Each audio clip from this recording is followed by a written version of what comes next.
कुर्सी पर मौजूद नहीं है। होना तो ये चाहिए था जिस दिन वो वज़ीर आज़म मंतखब हुए थे, हमें मौका दिया जाता तो उनको भी हम मुबारकबाद देते, लेकिन खैर आज हम उनको अपनी तरफ से मुबारकबाद देते हैं।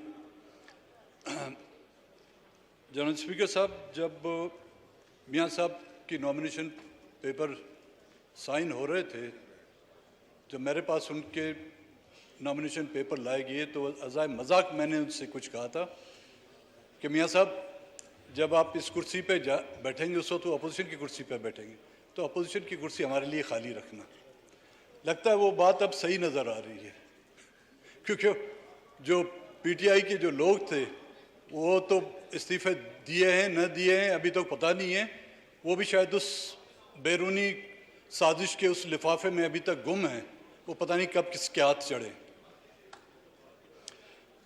जनाब स्पीकर साहब, क्योंकि मसाइल भी बहुत हैं और वक्त भी आप लोगों के पास शायद अब कम ही होगा, क्योंकि अपोजिशन में रहते हुए तो हमारे पास बहुत वक्त होता है और हुकूमत में बैठे हुए हमारे पास वक्त कम रहता है और हमारी मसरूफियात इतनी ज़्यादा हो जाती हैं तो फिर हम दिलचस्पी सुनने में नहीं काम करने में लगती है। मैं नहीं चाहता कि उन बातों का तज़किरा करूं जो करना चाहता था कि जो गुज़िश्ता 1.5 महीने से हम लोगों ने यहाँ पर जो उनको फेस किया। कोशिश करूँगा कि इखलाक के दायरे में रहते हुए चंद बातों की वजाहत जो तारीख़ी वाक़यात को जो है सही अंदाज में पेश करूँ। सियासत, जमहूरियत, पार्लियामेंट और अदब, अखलाकियात और बर्दाश्त को इनसे निकाल दिया जाए ना, तो ना सियासत रहती है, ना जमहूरियत रहती है और ना ही फिर उस पार्लियामेंट का वो वजूद रहता है जिसके लिए हम और आप इस पार्लियामेंट में आए हुए हैं। और उसके बाद हाल वो होता है पार्लियामेंट का जो गुज़िश्ता दिनों से हम देख रहे हैं और आज भी पंजाब की सूबाई असम्बलियों में हमने देखा। हमने ना कभी बद इखलाकी, ना ही गालम गलोच, ना ही बद तहजीबी के अल्फाज इस्तेमाल किए और ना ही करेंगे। जेल जिंदानों में रहते हुए भी, हमारे बच्चों की लाशें भी जब हमारे सामने पेश की जाती हैं तो हमने गालियां नहीं दी।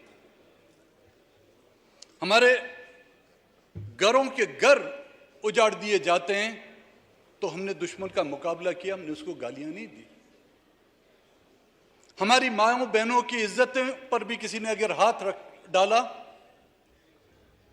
तो अपनी कमजोर ताकत के साथ उसका मुकाबला किया, उसको गालियां नहीं दी। लेकिन आज जो कुछ हम देख रहे हैं, 10-15 सालों से जो लोग गायब हैं, उनकी माएँ, उनकी बहनें, उनके वालिदैन पुकारती हैं, चीखती हैं, बद्दुआएं निकलती हैं उनके लबों से। खुदा को गवाह होकर वो जो है चीखती हैं और उन कुव्वतों के खिलाफ बद्दुआएं निकलती हैं, लेकिन गालियां नहीं निकलती। ये हमारी तहजीब है, ये हमारी सकाफत है और हम आज भी उस सकाफत के जो है अलमबरदार हैं और इंशाल्लाह रहेंगे। जिस अंदाज में इस ऐवान को चलाया गया जनाब स्पीकर साहब, वो खत जो प्राइम मिनिस्टर से उछाला जाता था स्पीकर के हाथ में, स्पीकर के हाथ से उछाला जाता था डिप्टी स्पीकर पर, और उसको तो बिल्कुल एक वर्ल्ड कप की क्रिकेट की गेंद की तरह जो है उससे खेला जाता था। अब वो उस खत में क्या था ना आपको पता ना हमको पता, सिर्फ ये कहा जाता था कि जी बैनुल अक़वामी साजिश है। मुझे किस्सा याद आया स्पीकर साहब, उस ज़माने में सोवियत यूनियन अरूज पर था और हम चूँकि बलूचिस्तान के लोग मुतासिर थे सुर्ख इनकलाब से, सोशलिज्म और कम्युनिज्म से, तो एक उस ज़माने के एक सियासी वर्कर थे, गाड़ी चलाने आती नहीं थी तो किसी की गाड़ी उठा के वो चल दिया। लखपास का इलाका जो है कोयटे से आप लोग वाकिफ़ होगी, तो वहाँ से आते हुए उसकी गाड़ी उलट गई और ज़ख्मी हो गया बेचारा। हॉस्पिटल में उसको लाया गया, पूछा गया कि क्या हुआ, कहते हैं सीआई की साजिश थी। अब गाड़ी खुद उसको चलाना नहीं आती थी और उसको जो है ना उसने सीआई की साजिश की। गुज़िश्ता की जो हुकूमत है वो गई तो अपने आमालों की वजह से, लेकिन नाम उसको बैनुल-अक़वामी साजिश का दिया गया।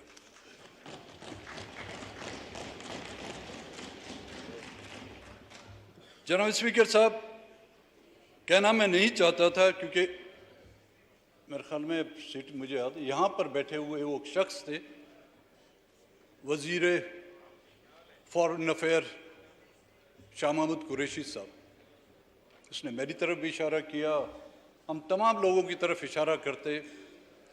उसके शायद मुरीद यहाँ पर बैठे होंगे, मैं उनके साथ से माजरत के साथ, मैंने ऐसा शख्स अपनी ज़िंदगी में कभी नहीं देखा।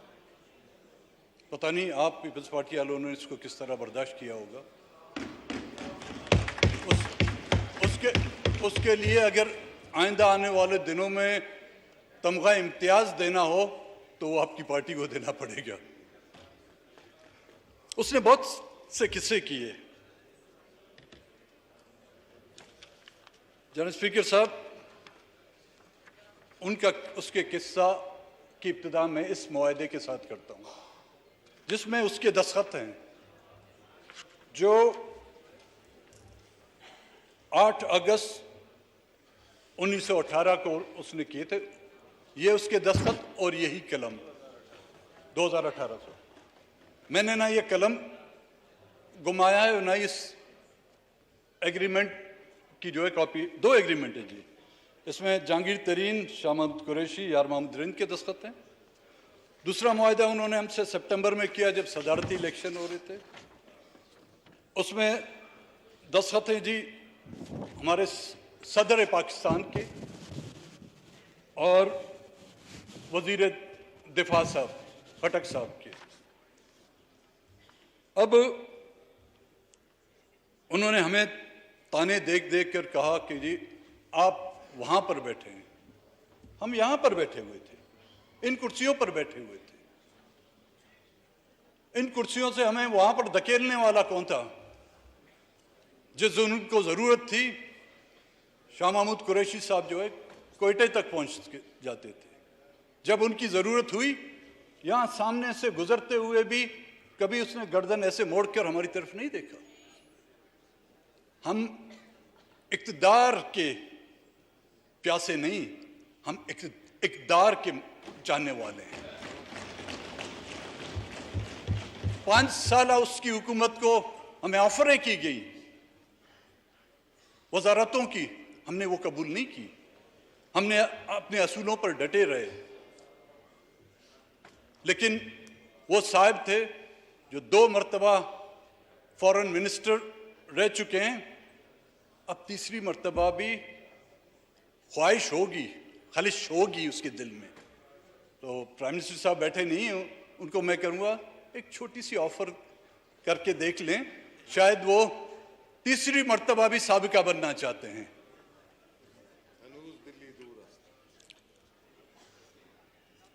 उनको आज हम पर होने वाली ज्यादतियां याद आई कि हम पर क्या क्या ज्यादतियां। माजरत जनरल स्पीकर साहब, कुछ वक्त लूंगा। 1958 में बलूचिस्तान में जो मिलिट्री ऑपरेशन किया गया था, उस वक्त के सदर पाकिस्तान कौन थे? जनाब अयूब खान साहब ना। और मुस्लिम लीग फंक्शनल में कौन थे उस वक्त की? अयूब खान की मुस्लिम लीग फंक्शनल। मोहतरम के वालिद साहब उस मुस्लिम फंक्शनल में नहीं थे, अगर मैं गलत ना हूं। उस वक्त वो ईदी के झूले में तो नहीं झूल रहे थे, बड़े थे मेरे ख्याल में। हम भी बड़े थे, वो भी बड़े थे। उस वक्त उनको क्यों याद नहीं आया? बलूचिस्तान के 7 शहीदों को हैदराबाद सखर में जो फांसियां दी गई, वो कौन सा लगाफ ओढ़े हुए सोए हुए थे, उनको क्यों याद नहीं आया? उन्होंने कहा कि पीपल्स पार्टी की तरफ इशारा किया, मुस्लिम लीग की तरफ किया। मैं कतन ये नहीं कहूंगा कि उन अदवार में हमारे साथ ज्यादती नहीं, और वो खुद तस्लीम करते हैं। जनाब स्पीकर साहब, ऊंट से किसी ने पूछा कि तुम्हें पहाड़ पर चढ़ना दुश्वार लगता है या पहाड़ से उतरना दुश्वार लगता है? तो उसने कहा तीनों में ख्वंद नहीं है। ख्वंद पश्तो में आप क्या बोलेंगे? ख्वंद मतलब मजा नहीं है। तो उसने पूछा तीसरा कौन सा है भाई? कहते हैं कीचड़। जो जनाब शाह मोहम्मद कुरैशी साहब, हम तो आपके कीचड़ में फंसे हुए थे, बड़ी मुश्किल से हमने अपनी जान छुड़ाई।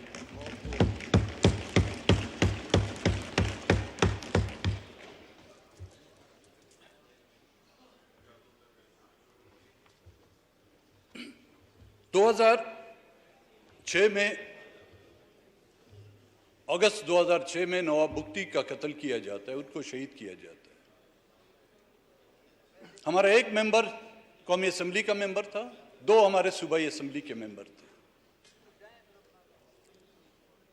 हमने विदिन 15 डेज उन असम्बलियों से इस्तीफा दिया। उनको अगर इस्तीफा देना नहीं आता, आए हम उनको क्लास दें कि इस्तीफे किस तरह दिए जाते हैं। और उनके कप्तान उस वक्त एक अकेले, मेरे ख्याल में 2002 की असम्बली में इकलौते थे। उन्होंने तो इस्तीफे की जरूरत नहीं की। यहां पर कई ऐसे वाकयात हुए, बम धमाकों में लोग मारे गए, दहशतगर्दी में लोग मारे गए, लेकिन कप्तान साहब, आपने अपने इख्तिदार के छीनने के गम में इस्तीफे दिए, लेकिन हजारों की तादाद में जो लोग मारे गए या शहीद हुए, उनके गम में आप एक भी इस्तीफा लिख नहीं सकते थे। कल मैं उस वाकये का जरूर जिक्र करूंगा जनाब स्पीकर साहब, तफ्तान में, क्योंकि वज़ीर आज़म साहब मौजूद नहीं है, उनसे शुरू से एक गुजारिश करूंगा कि पिछले दौर हुकूमत में वज़ीर आज़म की कुर्सी पर एक सरिया लगा हुआ था, और वो गर्दन जो है यूं होती थी, नीचे नहीं होती थी। मेहरबानी करके उस सरिये को अब वहां पर नहीं होना चाहिए। तफ्तान का वाक़या इस तरह हुआ है कि हमारे बॉर्डर के इलाके में जनाब स्पीकर साहब, लोगों का रोज़मर्रा या कारोबार जो है वो बॉर्डर ट्रेड से है। एक नौजवान गाड़ी में जा रहा था, जब उसके रुकने का इशारा किया गया, तेल लेके जा रहा था शायद, जब वो न रुका तो उस पर फायर हुआ और उसको शहीद किया गया। तो लोगों ने एहतजाज किया। वहाँ पे हमारी लॉ एनफोर्समेंट एजेंसी ने बॉर्डर बंद किया, लोगों की गाड़ियों से लोगों को उतारा और उनको कहा कि पैदल जाएं। इस रमज़ान के महीने में 3 से 4 लोग प्यास और भूख से जो है तड़प तड़प कर उस रेगिस्तान में जो है शहीद हो गए। इसका अजाला होना चाहिए। मैं प्राइम मिनिस्टर से ये गुजारिश करूंगा कि इसकी हाई लेवल सतह पर जो है एक इंक्वायरी कमेटी बिठानी चाहिए, कि तहकीक होनी चाहिए कि कौन इसके जिम्मेदार हैं। क्योंकि खून से आबियारी की हुई जमीनों पर फसलें नहीं करबला बनते हैं जनाब स्पीकर साहब। मैं फिर रिपीट करूंगा, खून से आबियारी की हुई जमीनों पर फसलें नहीं करबला बनते हैं। माओं की आंखों से छलकते हुए खून के आंसुओं से पुरअमन अमन की फाख्ताएं नहीं बसती।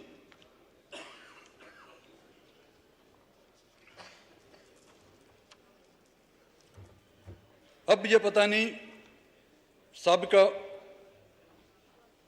हुकूमत ने इस रियासत को मदीना की रियासत बनाया या कुछ और बनाया।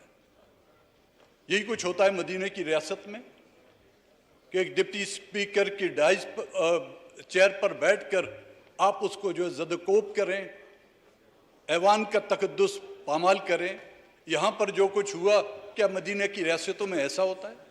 और झूठ भी इस अंदाज में बोला जाता है जो उसके सामने सच बिल्कुल दिखता ही नहीं है, और लोग ये देखते भी हैं, लोग ये समझते भी हैं।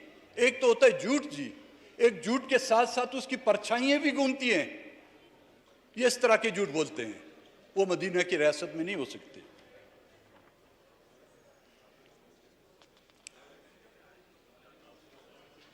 मजीद कुछ इश्यूज थे तो मैं उनका जिक्र जो है आने वाले उसमें करूँगा, क्योंकि बाकी भी साथियों को यहाँ पर बात को करनी होगी। लेकिन एक गुजारिश करूँगा कि हम ये एक अहद करें कि हर इदारे को अपने दायरे में रहकर जो है काम करना होगा। किसी भी इदारे को किसी भी मामलात में मुदाखलत की इजाज़त नहीं होगी। सियासी मामलात को सियासी और जमहूरी अंदाज में जो है हल करने का हक, सिर्फ हक हम लोगों को है, किसी और को नहीं।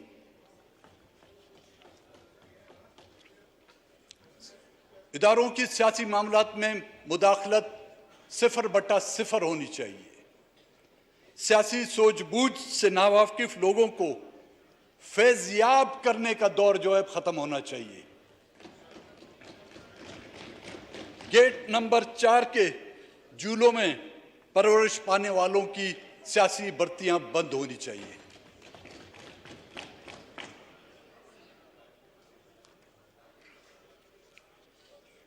आखिर में मैं शुक्रिया अदा करूंगा जनाब स्पीकर साहब, और प्राइम मिनिस्टर से भी कल मैंने गुजारिश की थी कि कम से कम इस ईद पर उन लापता बच्चों का मसला हल कराएं जो कई अरसों से लापता हैं। एक आज मैं आपसे के सामने ये शेयर करना चाहूँगा, हफीज़ बलोच जो पीएचडी कर रहा है यहाँ पर इस्लामाबाद में यूनिवर्सिटी में, खुजार मेरे हल्के से उसका ताल्लुक़ है, उसको खुजार से उठाया गया जी। खुजार से उठा कर उसको जो है नसीर डेरा मुराद जमाली में तकरीबन 1.5 महीने इसके लिए एहतजाज भी हुए, प्रेस क्लब के सामने उसके लिए एहतजाज हुए, और उस पर दफात कुछ इस तरह लग दिए कि एक्सप्लोजिव एक्ट जो है वो लगा कि अब उसको थाने में बंद कर दिए गए। मेरी प्राइम मिनिस्टर से यही गुजारिश होगी, यहीं से इब्तिदा करें, हफीज़ बलोच की फ़ौरन फिलफौर रिहाई का ऐलान करें, और इसके साथ साथ ईद के आने में न कि सिर्फ बलूचिस्तान में, खैबर पख्तूनख्वा के इलाकों से, कराची के इलाकों से उन तमाम जो मिसिंग पर्सनस हैं उनको जल्द बाजियाब किया जाए। आपका बहुत बहुत शुक्रिया।